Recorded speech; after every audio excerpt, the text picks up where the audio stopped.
Bonjour à tous. Je bénis vraiment le Seigneur pour la grâce qu'il me donne d'être là aujourd'hui et la grâce vraiment qu'il vous fait d'écouter ce message parce que tout est grâce. Tout ce que nous faisons vraiment est grâce. C'est vraiment un privilège vraiment d'être en vie. C'est un privilège vraiment de pouvoir partager ensemble la parole de Dieu. Mais aujourd'hui, de manière très exceptionnelle, c'est un message que je voudrais transmettre vraiment à quiconque regardera cette vidéo. Si par la grâce de Dieu, vous êtes tombé sur cette vidéo, je pense vraiment que ce message est pour vous parce que le Saint-Esprit l'a véritablement mis dans mon cœur. Nous voyons vraiment que nous vivons la fin des temps. Nous vivons vraiment des moments assez... je ne vais pas dire difficile parce que ce n'est pas tout le monde qui vit des moments difficiles. Pendant que certains vivent des moments difficiles, d'autres se réjouissent.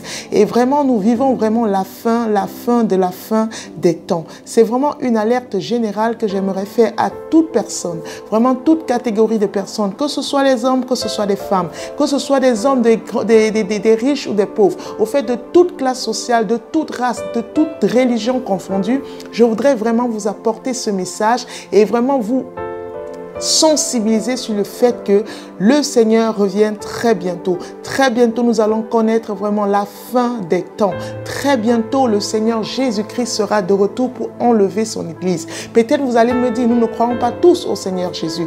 Peu importe à qui vous croyez, peu importe Dieu que vous adorez. Mais j'aimerais vous parler ce matin, vraiment aujourd'hui, du vrai Dieu, du seul et unique Dieu, celui qui a créé l'humanité, celui qui a envoyé son Fils Jésus-Christ mourir sur la croix pour nous. Crois-le ou ne le crois pas, mais c'est un fait et c'est une vérité. Mais quel sera ton cas si jamais tu as refusé d'accepter le Seigneur Jésus-Christ comme ton Seigneur et ton Sauveur? Lorsque nous voyons dans la parole de Dieu, lorsque nous parcourons la Bible, nous voyons vraiment qu'il y a eu une histoire similaire, celle de Noé. Lorsque Noé a averti le peuple, a averti le monde de la fin des temps, de ce qui allait se produire, de cette pluie qui allait tomber, cette tempête qui allait vraiment s'abattre sur le monde, vraiment ce grand déluge, les hommes ne le croyaient pas. Les femmes, les pères marièrent leurs enfants, ils faisaient des fêtes, tout était normal, tout semblait normal comme aujourd'hui. Mais Noé qui avait la révélation, Noé qui était celui-là qui craignait Dieu, Noé qui était celui-là qui marchait dans la direction de Dieu, avait la révélation de la fin qui était imminente, avait la révélation de la fin qui était si proche et il a averti le peuple. Le Seigneur a protégé tous ceux-là qui ont cru en lui. Le Seigneur a même protégé les animaux qui n'avaient pas la capacité de donner la vie, qui n'avaient pas cette capacité humaine que nous avons, cette sagesse. Il a sauvé les animaux, mais combien l'humanité tout entière a été noyée dans ce déluge, à excepter ces 8 personnes qui ont été sauvées. Aujourd'hui encore, c'est une alerte générale à toute personne qui n'a pas encore fait le pas du salut, toute personne qui n'a pas encore donné sa vie au Seigneur Jésus-Christ. Vous allez peut-être me poser la question de savoir où est l'importance, quelle est l'importance de donner sa vie au Seigneur Jésus. Pour vous qui ne l'avez pas encore fait ou pour vous qui ne croyez pas au Seigneur Jésus, ou je peux aussi interpeller peut-être les musulmans ou alors les bouddhistes et tout cela, mais j'aimerais vraiment vous sensibiliser sur le fait que admettez que durant tout votre parcours, durant tout ce que vous avez appris jusqu'à aujourd'hui, vous avez été trompé. Ce n'est pas parce qu'on vous a dit quelque chose depuis que vous êtes né que cette chose est la vérité. Vous pouvez me renvoyer l'ascenseur, mais moi j'ai des faits réels, des choses concrètes qui peuvent prouver vraiment qui sont des preuves de la réalité de ce que je suis en train d'affirmer. Mais aujourd'hui, je ne voudrais vraiment pas m'attarder sur des preuves, mais je voudrais vraiment faire une interpellation, une alerte générale à quiconque n'a pas encore dans un premier temps reçu le Seigneur Jésus-Christ dans sa vie comme son Seigneur et Sauveur. Nous sommes tous condamnés. Nous sommes tous condamnés à aller dans le lac de feu. Il y a 2 lieux. Après notre mort, ce qui est certain, c'est que nous allons tous mourir. Quand je dis nous allons tous mourir, c'est que nous sommes tous appelés à mourir. Mais certaines personnes ne mourront pas et verront vraiment l'enlèvement avant même que avant leur mort. Mais nous sommes tous appelés à mourir parce que du jour au lendemain, d'une heure à une autre, d'une minute à une autre, d'une seconde à une autre, d'un tierce à un autre, tout peut basculer et nous passons de la vie à la mort. Nous ne contrôlons absolument rien. Nous ne sommes pas maîtres de notre vie. Nous sommes vraiment comme des flammes et une fois que le vent passe, allez, tout s'arrête. Mais quelle sera votre situation après votre départ? Nous sommes des êtres éternels. Lorsque nous sommes, je ne sais pas si vous avez déjà assisté à une personne qui est en train de mourir, mais vous allez vraiment voir qu'au-delà de cette vie, et même lorsque nous voyons par exemple les témoignages de mort imminente, au-delà de cette vie, il y a une autre vie. Mais où irez-vous? Parce que sachez-le, après la mort, nous sommes tous appelés à vivre éternellement. Mais certaines personnes iront au paradis, vraiment dans la gloire de Dieu, ils seront avec les anges et tout. Mais une autre partie ira en enfer. Ceux-là qui auront totalement refusé de recevoir le Seigneur Jésus-Christ dans leur vie comme leur Seigneur et Sauveur. Ils iront en enfer et c'est un fait. Là, aujourd'hui, il y a un message qui est lancé, un message qui est donné. Venez à Jésus pendant qu'il se fait temps. Le Seigneur revient. Après votre mort, ce sera fini. Et vous pouvez dire, ok, je ne suis pas, c'est pas sûr que je vais mourir aujourd'hui. Mais aussi, la Bible dit que le Seigneur viendra comme un voleur au moment où vous ne vous y attendez pas. Parce que lorsque le voleur veut vous cambrioler, il ne vous avertit pas, il ne saute pas des cloches. Mais au moins, nous avons avec le Seigneur vraiment des signes. Il a dit, lorsqu'il va pleuvoir, on voit vraiment que le ciel commence à noircir, ainsi de suite. Il y a de l'orage, on sait qu'une pluie forte va tomber ou non. Et alors, il y a tellement de signes, tellement de prophéties qui sont arrivées à leur terme, tellement de choses qui prouvent que la venue du Seigneur est très imminente. Et si je me lève vraiment aujourd'hui pour faire cette vidéo aussi, c'est que j'ai vraiment été bouleversée par un songe très puissant pour vraiment annoncer encore et certifier vraiment que le Seigneur est très proche. Il est très proche. Vraiment, c'est une interpellation. Nous sommes tous appelés à partir sur cette terre. Cette terre, c'est vraiment un lieu de passage. Nous sommes comme dans un train, comme dans un véhicule où nous contemplons juste pendant le voyage de notre vie, nous contemplons juste, nous profitons du voyage et ainsi de suite. Je ne vous demande pas d'arrêter de vivre, mais je vous demande vraiment de donner un sens à votre vie en acceptant le Seigneur Jésus-Christ et en assurant vraiment votre vie après cette vie. Parce que la vie, elle est éternelle. Mais allez-vous aller au feu éternel ou à la joie et à la vie éternelle? Vraiment, le Seigneur Jésus-Christ est mort pour chacun de nous. Il est venu, il a porté pour nous sur la croix le châtiment qui nous était réservé et il est mort à notre place pour nous donner cette possibilité d'entrer vraiment dans le royaume des cieux, cette possibilité vraiment d'être sauvé et de ne pas brûler dans le lac de feu. Et ce ne sont pas vos œuvres. Vous pouvez être l'homme le plus parfait du monde. Vous pouvez être l'homme le plus excellent. Aucune œuvre ne pourra vous faire entrer au ciel. Si les œuvres faisaient entrer au ciel, je vous assure, le Seigneur ne serait pas mort en vain. Les patriarches, les Juifs dans le temps, il y avait la loi de Moïse qui était là, mais la loi n'a pas pu sauver. La loi ne peut pas vous sauver. Ce qui pourra vous sauver, c'est le seul sacrifice du sang précieux du Seigneur Jésus-Christ à la croix pour chacun de nous. Et si vous acceptez de le recevoir dans votre cœur comme votre Seigneur et votre Sauveur, vous pouvez assurer votre place vraiment au ciel et vous pouvez commencer à vivre en nouveauté de vie. Et tout ce que vous pouvez faire, tout ce que vous aurez fait avant de recevoir le Seigneur Jésus-Christ dans votre cœur, tout cela est nul et aucun effet. Le Seigneur, c'est vrai, il va quand même te dire, il va avoir l'état de cœur. Mais aujourd'hui, vous avez la possibilité vraiment d'entrer pleinement dans cette vie éternelle qui est offerte. Et je pourrais à la fin de cette vidéo vous faire part, mais comment recevoir le Seigneur Jésus-Christ. Dans un deuxième temps, je voudrais vraiment attirer, vraiment sonner la cloche d'alarme à tout enfant de Dieu qui vit encore dans une vie sans sens, dans une vie de religiosité, dans une vie vraiment où le Saint-Esprit qui a été laissé à l'Église n'est pas votre ami ou n'est pas pleinement en communion avec vous parce que c'est vous qui l'empêchez d'être en communion. Jamais le Saint-Esprit se détachera de vous. Une fois que vous avez reçu le Seigneur Jésus-Christ dans votre vie, quand votre Seigneur et votre Sauveur, le Saint-Esprit est venu et la Bible dit et la promesse de Dieu est là, il est avec vous tous les jours, éternellement. Le Saint-Esprit est avec nous.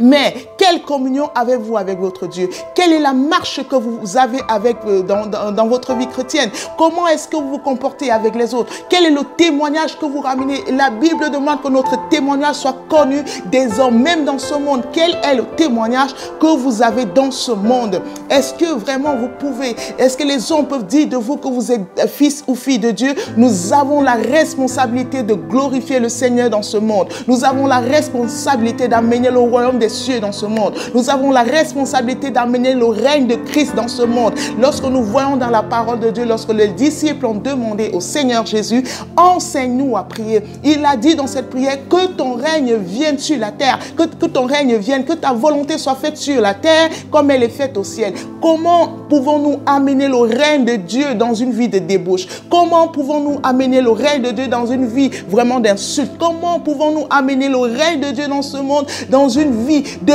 péché absolu? Comment pouvons-nous amener le règne de Dieu dans ce monde, dans une vie de religiosité? Comment pouvons-nous amener le règne de Dieu dans ce monde si nous régnons le Saint-Esprit qui est Dieu lui-même? Nous ne pouvons pas le faire. Vraiment, je tire une sonnette d'alarme vraiment à tout chrétien, à toute église qui est encore renfermée dans la religiosité. Ouvrez-vous, laissez le Saint-Esprit régner dans vos vies. Laissez le Saint-Esprit régner dans ce monde. Laissez le Saint-Esprit régner dans vos cultes. Laissez le Saint-Esprit vraiment vous entraîner dans cette vie de sanctification.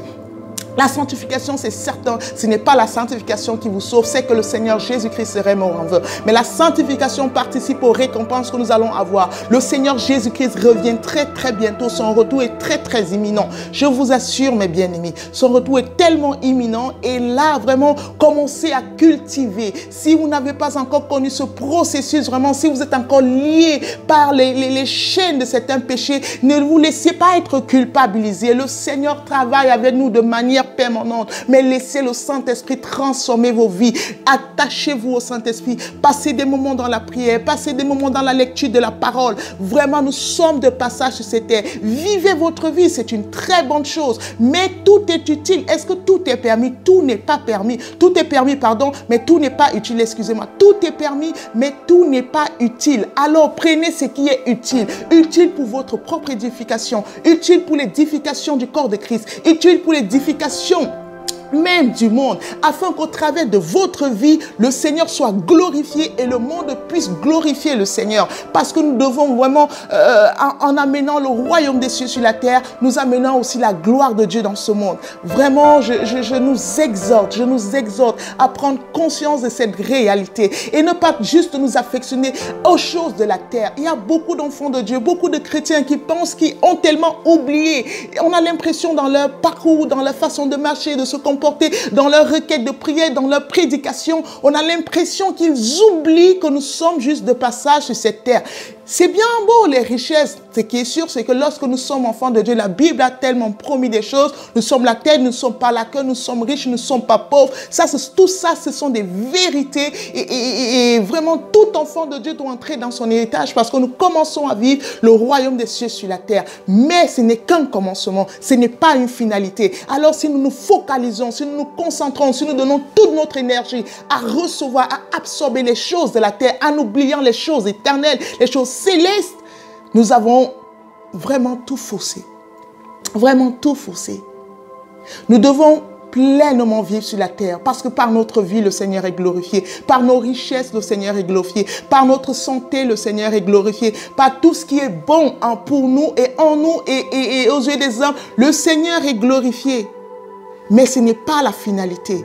Alors, en assurant notre vie sur terre par une marche sincère avec le Seigneur, oh, l'assurance éternelle est encore bien meilleure. Vraiment, tel que le Seigneur l'a dit, amassez-vous des trésors sur le ciel, dans le ciel, là où il n'y a pas de voleurs, là où il n'y a pas la rouille, là où il n'y a pas de teigne. Amassez-vous des trésors dans le ciel. Que chacun de nous, en qualité de corps de Christ, en qualité d'épouse, parce qu'ensemble nous formons l'épouse de Christ, que chacun vraiment revoie sa vie et fasse un bilan de sa vie et se prépare. Comme les vierges sages, que nos lampes soient allumées et que la puissance du Saint-Esprit en nous nous édifie vraiment, laissons grandir notre être intérieur, notre être spirituel, afin de pouvoir glorifier notre Dieu. Alléluia. J'aimerais vraiment, dans un premier temps, prier pour tous ceux-là qui veulent recevoir le Seigneur Jésus-Christ. Si vous n'avez jamais reçu le Seigneur Jésus-Christ et qu'au travers de ce message, vous voulez le recevoir, au travers des messages que vous avez eu à entendre, peut-être vous avez dit, je mets ça à pause, je reviendrai une autre fois. Vous n'avez aucune garantie de la seconde après. Mais la garantie que vous avez, que vous devez avoir, c'est d'avoir reçu le Seigneur Jésus-Christ dans votre cœur et de marcher en nouveauté de vie afin vraiment que, si la fin arrivait, vos lendemains sont assurés. Et il promet une chose, déjà de vivre le royaume des cieux sur la terre et de le vivre après. Mais je vous assure, l'essentiel c'est après. Mais on commence à se réjouir sur la terre. On commence vraiment à se réjouir sur la terre. Je pourrais avoir les milliards, des millions, peu importe. Être la femme la plus riche du monde. Tout cela pour moi serait comme de la boue parce que je sais que le meilleur est à venir. Je ne néglige pas à être riche. Je sais que l'évangile a besoin de richesse. Mais je sais une chose, ce n'est pas l'important. Ce n'est pas l'important. Il y a bien plus que ça. Vous pouvez être la femme ou l'homme le plus en santé du monde ou le plus malade. Si vous n'avez pas Jésus, oh, votre cas est désespéré. Vous avez besoin de lui. Vous avez besoin de lui parce que vous êtes pécheur. Même si vous ne savez pas ce que c'est que le péché dans les gènes. Et c'est ce péché qui vous conduit en enfer. Et vous ne pouvez pas enlever ce péché de vous sans recevoir le Seigneur Jésus. Le seul ADN du péché, c'est le Seigneur Jésus, c'est son sang. Pas le seul ADN. Le seul médicament du péché, c'est le sang de Jésus. Il n'y a aucune autre méthode. Il n'y a aucune autre voie. Et le seul passage au paradis, la seule voie, c'est le Seigneur Jésus. Alors, si vous n'avez pas encore fait l'expérience du salut, j'aimerais que vous répétez après moi et recevez le Seigneur Jésus. Et si vous avez des questions, contactez-moi et je reviendrai vers vous. Et je pourrais vous conduire en nouvelle méthode, comment faire après, comment est-ce que vous pouvez procéder après. Alléluia. Vous allez répéter après moi. Seigneur Jésus, merci pour ta parole que je viens d'écouter. Merci parce que tu es mort pour moi. Merci parce que je méritais l'enfer par mon état de vie, par mon cœur mauvais, par ma désobéissance. J'étais offensé dans mes péchés, en parole, en acte et en pensée. Je reconnais que sans toi, je ne suis rien. Je reconnais que sans toi, si je meurs aujourd'hui, je vais en enfer. Je reconnais que sans toi, si tu reviens, tu ne me prendras pas avec toi. Oh, mes Seigneur, j'ai écouté ta parole et je te demande pardon. Pardonne-moi pour tout ce que j'ai pu faire qui ne t'a pas glorifié. Pardonne-moi pour mon ancienne vie. Pardonne-moi pour mon état de pécheur. Lave-moi dans ton sang précieux. Purifie-moi de toutes les souillures du passé. Fais de moi une personne nouvelle. Fais de moi une personne sauvée. Fais de moi une personne du royaume des cieux. Un citoyen du royaume des cieux, Seigneur. Seigneur, que ton Saint-Esprit vienne en moi. Fais-moi don de ton Saint-Esprit qui va se révéler en moi et qui va me montrer comment marcher maintenant. Seigneur Jésus, donne-moi d'aimer ta parole, de lire la Bible, de prier. Apprends-moi à prier, Seigneur. Donne-moi de trouver une église où je pourrais me réunir à d'autres enfants du royaume des cieux, afin qu'ensemble nous pouvons faire ce voyage sur la terre pour un jour te retrouver dans les cieux. Merci Seigneur Jésus. Merci pour le don du salut. Merci pour ton amour infini pour moi. Merci de m'accepter tel que je suis. À toi soit toute la gloire. Amen. Amen, amen, amen. Alléluia. Si vous avez fait cette prière d'un cœur sincère, je crois vraiment que le Saint-Esprit a fait quelque chose d'extraordinaire dans votre vie et que vous allez commencer à expérimenter cette vie glorieuse du royaume des cieux, bien que vous soyez sur la terre. Et je vous invite, comme je vous l'ai dit, à me contacter pour plus d'éclairage pour votre future marche chrétienne. Et dans un deuxième temps, je voudrais prier avec tous ceux-là qui ont reçu le Seigneur Jésus, tous ceux-là qui sont enfants de Dieu et qui ont passé un temps avec le Seigneur et qui sont rétrogrades. Ça vient instantanément dans mon cœur. J'ai beaucoup fait des va-et-vient dans la maison du Seigneur. J'ai connu le Seigneur, j'étais très jeune. Mais j'ai eu vraiment des moments de régression. Je marchais avec lui, je retournais dans le monde, je revenais, ainsi de suite. J'ai fait tout, j'ai eu à faire ça. Mais je bénis le Seigneur parce que ces va-et-vient aujourd'hui sont une âme d'amour.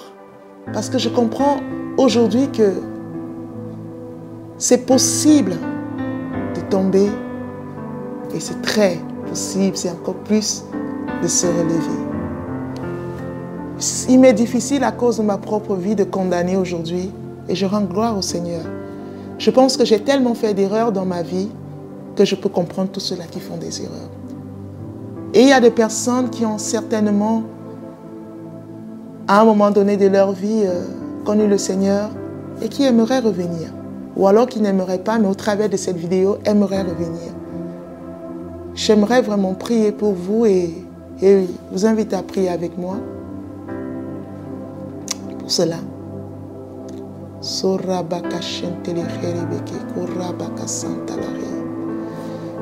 Seigneur Jésus, je prie pour